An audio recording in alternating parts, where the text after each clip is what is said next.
How do you beat Roger Federer?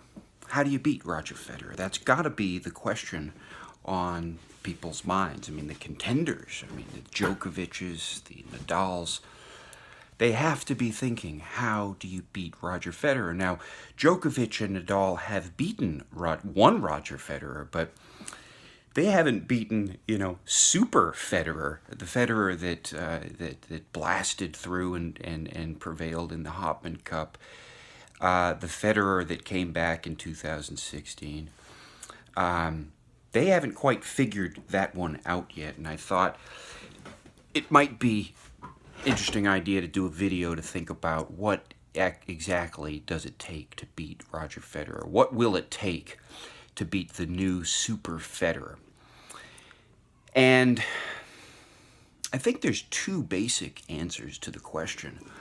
The first answer is not very interesting. It's just the idea that he is ultimately human, and he does have off days. So if a certain player has the fortunate accident of encountering Roger Federer on one of these days when he just doesn't have his edge, then he can be beaten that way. Federer tends to do his best in high-stakes scenarios. That's what makes him the greatest sportsman in the history of mankind, if you ask me, is his ability to perform, the grace and the performance under pressure. And that's what he does best. And sometimes when he doesn't feel the pressure, if he's just, I don't know, it's some warm-up tournament, he doesn't feel the pressure. I think in the U.S. Open, for some reason, he lost inspiration in that tournament for some reason.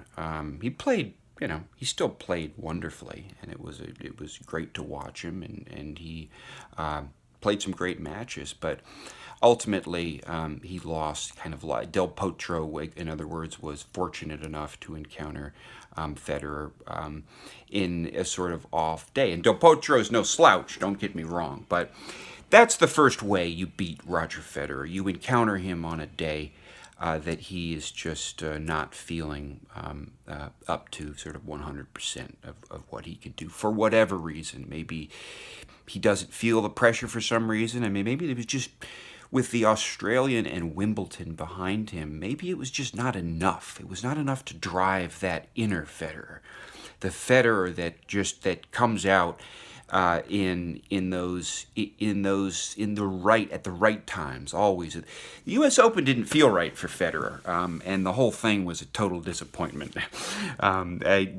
Nadal, yes, all right. That was fun for him to win, but the whole tournament was a disappointment in a way, as was the ATP Finals. Of course, that's the primary reason is because Federer, didn't advance in those tournaments, didn't win those tournaments, and that's an important reason for me. But I think in those instances he was not feeling up to par. The other way, and the more interesting way that you can beat Roger Federer, if you are a tennis player on the ATP circuit, is the basic idea is, I think that, and I've read a little bit about what Mats Wilander said, and you've got some people that are commenting on this. This is the big question: how to beat Roger Federer. I mean, in the tennis world, it's how the hell to beat super 36-year-old Federer. People are still figuring it out. Hold on, Jack. So you throw him off his rhythm. Federer thrives on speed. And you have to see him play. You should dial up one of those videos on YouTube that's like a courtside thing. And you can see him during his service games. I mean, how quickly he will proceed through those service games. And he takes hardly any time in between points. Basically, it's the point's done and he's already serving up. So that requires, this is something Federer admits, that requires some fairly short points in order to keep up that kind of pace. And when he can keep up that pace during his service games, he's unbeatable in his service games virtually.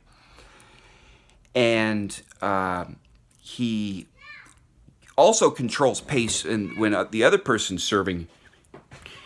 But, excuse me, my son's calling me. So that's the basic idea. You throw him off his rhythm. And you do it by prolonging and protracting the points for as long as possible, keeping the ball in play. What Mats Wilander said is something to the effect that Nadal needs to just stop trying to hit winners and start getting the ball back. And if you get the ball back for long enough, well, then Federer's going to have a hard time because he's not going to be able to get into that rhythm that he loves and that is so gorgeous to watch when he's doing his service games. If you ever watched him live or you watch one of those courtside, it is so fat. The rhythm, it's like a funky rhythm. It's a beautiful thing. It's a beautiful thing. But the rhythm, and he dominates it. He controls it. He creates it, and the other players are left bewildered. They don't know what to do about it. They cannot stop the rhythm of Federer. It's kind of funny to talk about it, but it's a beautiful thing to watch, and that is how to beat him, if you throw him off his rhythm. And on the service games in particular, because that's what you need to do to beat him. Because if you get him into a tie break, it's not your odds do not look good. He performed again. It's consistent with this idea that he performs under pressure and at the right times. Under pressure, he performs.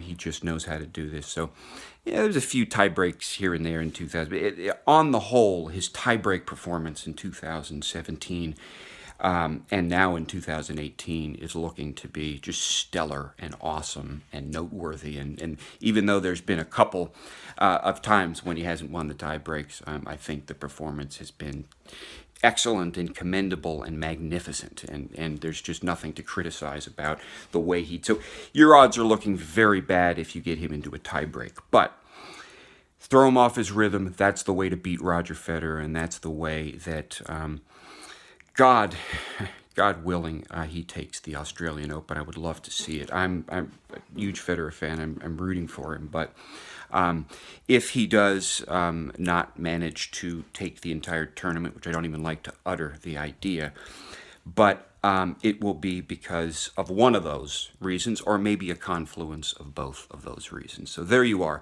How to beat Roger Federer. Talk later.